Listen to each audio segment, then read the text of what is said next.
welcome to Dead Man Talking. Tonight's show is the second part of the exclusive story written by the wonderful Kirstyn.K. Very, very interesting series, this one, guys. Definitely hints of what we all speak about and discuss with each other, the evolutionary period and time of Dogman, and also Sasquatch as well.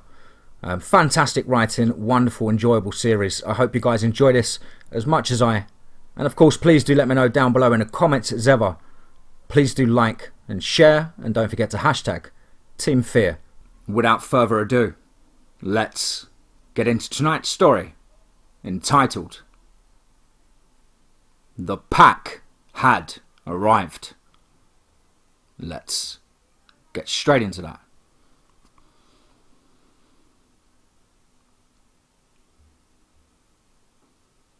The Smith Werner Logging Company's caravan made its way into the cold northern forests of Saskatchewan, following the course of the river into an area that had been seen by few civilized men, cutting paths through the underbrush and felling trees to float back down the river from whence they had came from, for a hefty profit once the trip was completed. At the core of the caravan is a small group of tree markers and surveyors, along with a large diesel flatbed loaded with logging supplies. Their job was to go ahead of the main caravan and survey the land, mark profitable timber, and determine the best route to follow upriver. Cameron, the foreman, was a stout man, not overly tall or wide, but modestly built. He had taken this job after a stint with the US Army Rangers as a paratrooper in the First Iraq War, and had a reputation as a fair man, but not one you should cross. All day he had felt nervous. Tensions were high, beer was low, and after 2 months the men were tired and dirty and getting down to canned beans for dinner. But they had their orders, and as a former Army Ranger, he was determined to see them through. They had to reach a certain bend in a river, mark a trail and any profitable lumber, and then return to the main logging camp downriver. Everyone was itching to finish this journey and enjoyed a nice paycheck, and it was all he could do to keep the 5 men with him in line. He pondered these thoughts as well as his wife and son at home, and couldn't help but to let his mind drift a little to thoughts of them. It helped ease his stress and anxiety, but yet the nervousness he felt all this day was only comparable to the feelings he had before walking into ambushes on the streets of Iraq. An uneasy feeling of being watched. He was well aware of the grizzlies and smaller black bears, having seen them feed on this year's fall salmon run while coming upriver. He fingered his 1911 Colt Commander and nervously eyed the underbrush. It was getting dark, and the men were hastily setting up camp for the night. Terry cooking pork and beans again. Billy, a young man, was laying down the last of the firewood, while Joe and Steve put up their military standard cloth tent for the men to sleep in. Cameron twitched as Mike, the older man who drove the diesel truck, stepped behind him. "What's eating you?" said Mike. "Something about this place. It makes me feel uneasy," Cameron replied, not turning around to face Mike. "The same feeling I had in Iraq before half of my squad was wiped out in a sniper's ambush on the streets. The feeling you get when you're in the scope with no cover." "Not too many insurgents in the North Woods of Canada," Mike laughed. "Besides, we got you to keep us safe. Now that you mention it, this place is a little off-putting." The men paused before a third voice chimed in. "The only thing that's off-putting is Terry's cooking." Joe laughed from next to the fire Billy had just started. "Not as bad as your horrible breath. Honestly, it could knock a buzzard off a gut wagon." Steve chimed in as all the men laughed. "Time to eat, you ungrateful sons of bitches," said Terry as all the men sat around the fire. Cameron sat mind drifting later on as he thought of his son and wife at home and how happy he'd be to see them. The other men had retired to the tent, and he was staying by the fire, watching the embers dance and daydreaming, when a loud snap echoed just out of the firelight. Bear, he thought, immediately, hand instantly drawing his pistol in a smooth motion, wishing instead he had his .32 Winchester special lever action sitting in the diesel truck. He waited, intently gun drawn, and pointed towards the direction of the sound, and then nothing. Nothing. He pondered at how eerie that was, and deduced it to be nothing but a branch falling and breaking But however, he couldn't shake that feeling of being watched as he walked away, deciding to sleep in a diesel truck to see if perhaps a bear should wander into the camp. He would be ready for it. The creature let out a small growl as he watched the man climb into the truck. He had nearly been spotted by this man multiple times throughout the day and almost had been caught again due to his negligence. The man was smarter than the others, always watching his back and keeping the other members of his crew in his sights. For the whole day, the creature had tailed them through the shadows. Yes, the man was smart and quiet.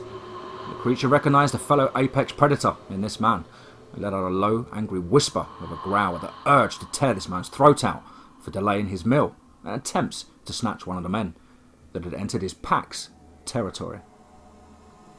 The creature did not think these thoughts as a man, with only merely emotions and instinctual feelings.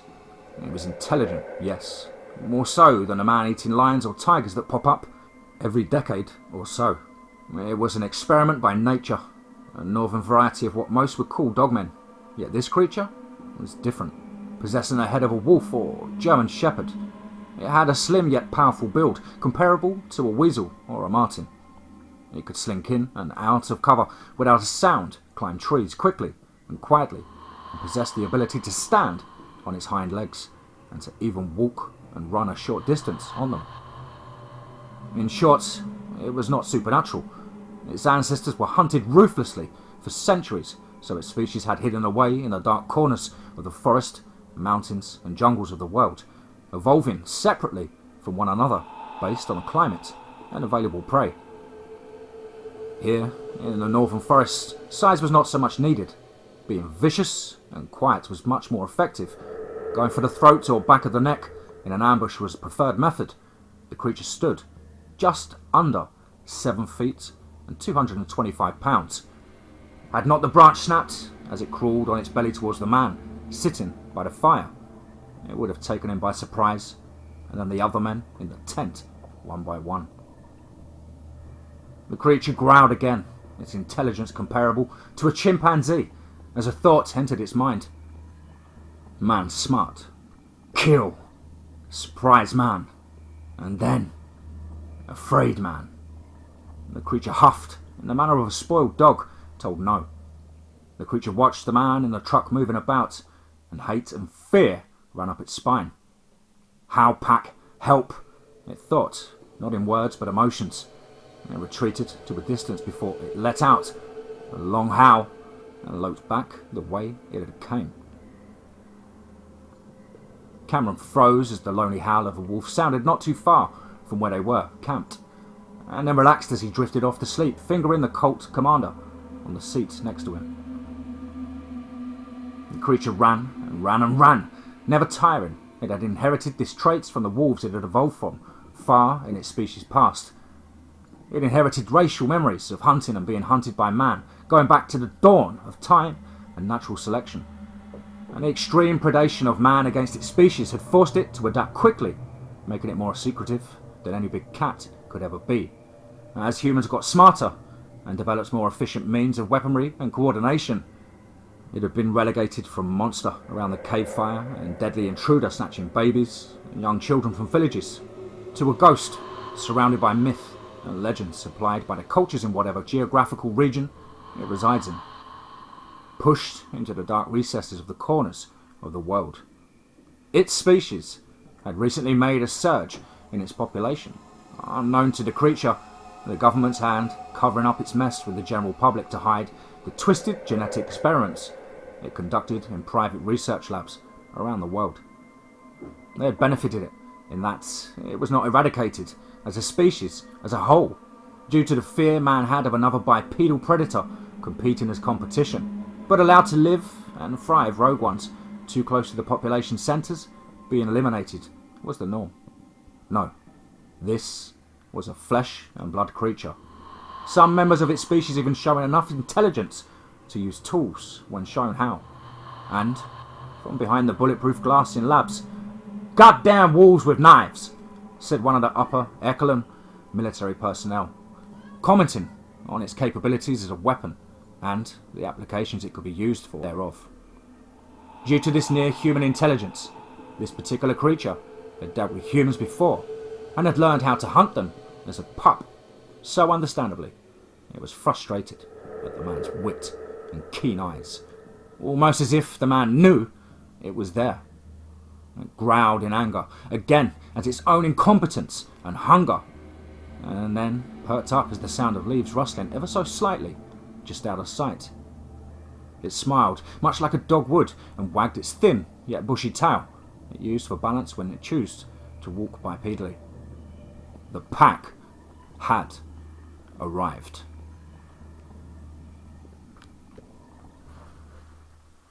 Without further ado, let's get into part 2 of the series entitled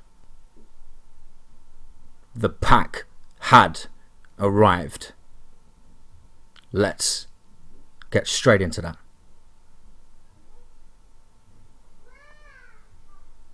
As with all things in life, awareness of the area around you helps you be cognizant of the situation you are in and keep you safe.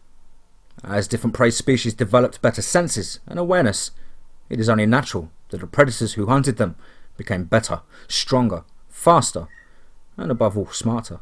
Specific traits in a creature's DNA that allowed it a slight advantage were passed along, and traits that were not advantageous were not. Over time, the advantageous traits that were passed along became the norm for the population, and thus evolution took its course in developing the creatures collectively known as Dogman into the successful, intelligent predator that it is today.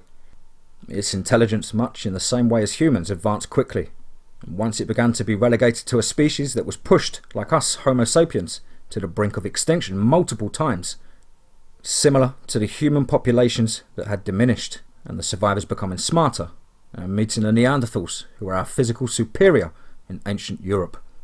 The survivors of the Dogman lineage had traits that separated them from the others, offshoots of its ancestral life forms, and allowed them to survive the brink of extinction they were pushed into by us. As human intelligence surged, Dogman populations dwindled, and the survivors became smarter, developing better tactics. Their bodies and behaviours adapting them into more secretive predators to avoid the humans they competed over territory and prey with. Cameron surveyed his small crew. Breakfast had been uneventful, being the leftovers from the previous night. Now, they were just starting for the day's quota of marking timber and calculating board footage. As he surveyed the surrounding forest, he noted that the brush was intensely thick, and the trees were some of the oldest and largest he'd ever seen. He snapped to the attention as a ruckus sounded from the direction Terry had wandered. The attack had come swift and fast, and Terry had not seen what had hit him, but his mind registered nothing but terror as his face was ravished by the incisors of the creature. It was a cunning attack and well executed. As a member of the pack revealed itself to Terry, another silently dropped from the jack pine above him, smashed him to the forest floor, and bit into his skull, crushing it, vicious and overpowering as well as efficient and to the point. Mother Nature had honed these creatures. Time and time again, its population had bottlenecked coinciding with the inventions of man. Fire had driven it back into the night, and then spears and arrows riddled its hide for ages. The advent of firearms irreversibly tipped the scales. Each time, the surviving members of its race became smarter, sleeker, deadlier. Young couples going missing. The lone hiker, even a boy scout snatched from the back of his troop. These and many more had fallen victim to this creature's prowess. Well, that's what national parks were set aside for. Joe and Billy were next to go. Billy had just enough time to let loose a scream before he fled as he watched what he had mistaken to be a stump clamp its mouth over Joe's face and then drag him into the thick brush. He turned and ran, drawing the attention of Steve, Mike and Cameron, who were amazed to watch as the lithe creature pounced onto his back, biting into his neck and taking him as quick as it had came. The three men had sat frozen and silent, backs against a large maple. A leaf fell lazily to the ground. Nothing moved, and no one breathed. Cameron reeled, his mind going into overdrive from what he had seen. He had deduced almost instantaneously the situation at hand. The rest of his crew was dead, for sure. Whatever it was that snatched up Billy was fast, powerful, and ruthless. And there were more than one of them. Snapping branches, similar to fat dough prancing through the undergrowth, confirmed this to him by his keen senses, which had gone into overdrive. He was limited with his .32 Winchester Special lever action, as it was accurate, but the rates of fire, well, it was poor. But it would have to do. As he finished this thought, one by one he noticed the heads of the creatures popping up behind a tree, here and there in the undergrowth. The pack circled in, watching the men as Cameron handed Steve his Colt Commander, and raising his Winchester, he sighted it in on the chest of the lead member. The creature, seeing the rifle levelled at it, quickly bounded out of the way. It had smelled of the smoke and thunderstick in its past, watched its brothers and sisters die, after which it tore the throats out of the party of hunters that had stumbled into the pack. It had hunted and been hunted by many keen men, whose tales had been shut silent forever by this cunning predator. It circled through the underbrush, its racial memories driving its instinct to separate the men. It yipped and howled, and the desired effect came in the form of men bolting to the truck. The pack intercepted them, shots rang out as Steve emptied the pistol, not able to keep up with the creatures, hopping zigzags, moving seemingly like water flowing from one spot to the next through the air.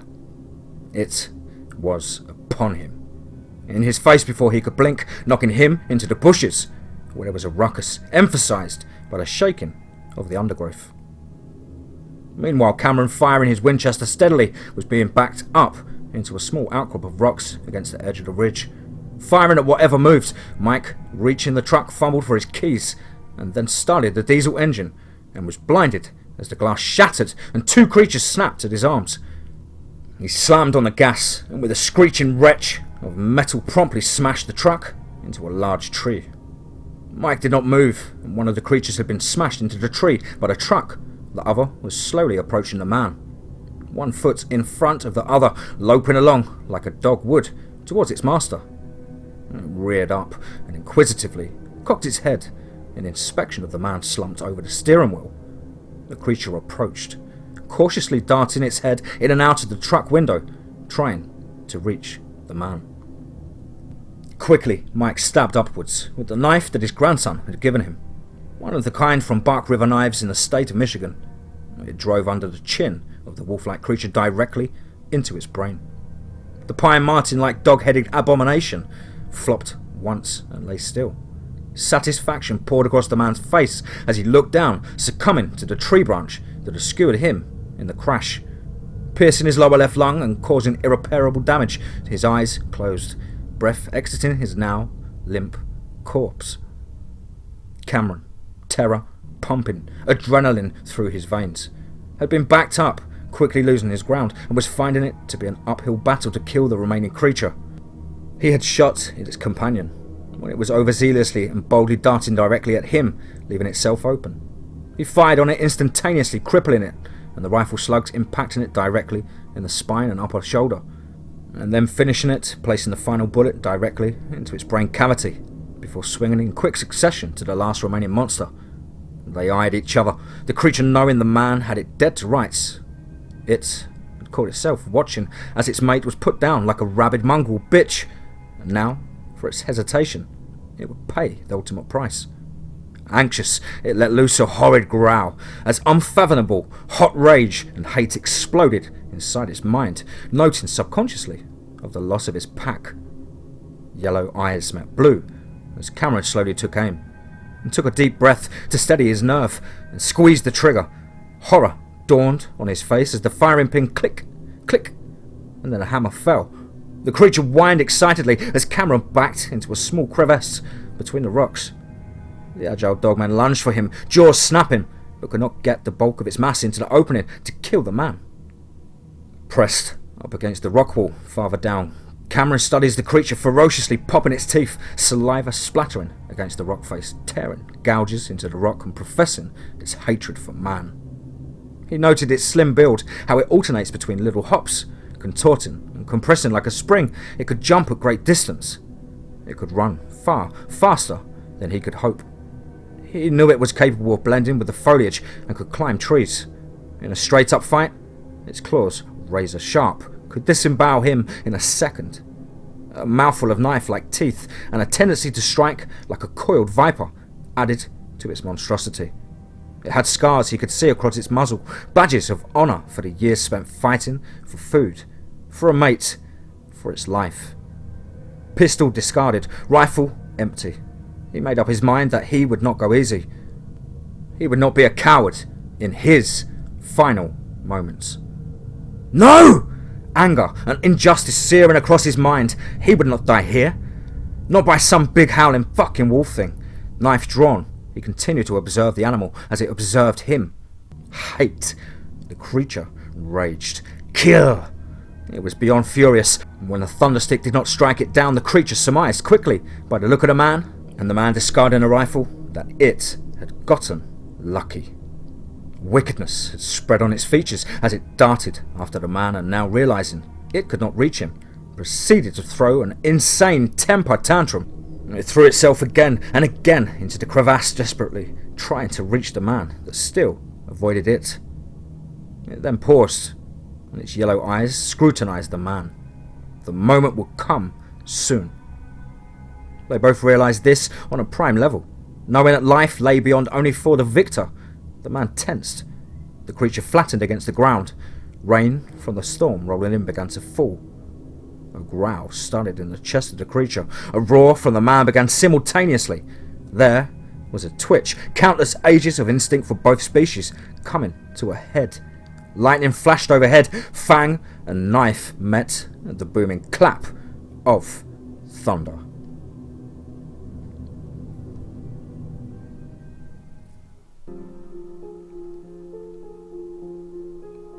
Wow, absolutely phenomenal writing. Very, very intense. I hope I did a good job there. Please, of course, do let me know down below in the comments, as you always do. Please do like and share. And don't forget to hashtag TeamFEAR. What a wonderful team we are. The community is getting bigger and bigger. Thank you all so much for pitching in with your likes, comments and shares. Really, really does mean the world to me.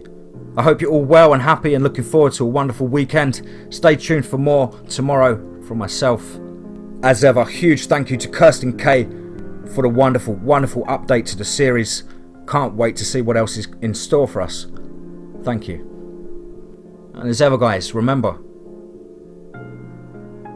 be safe, not sorry.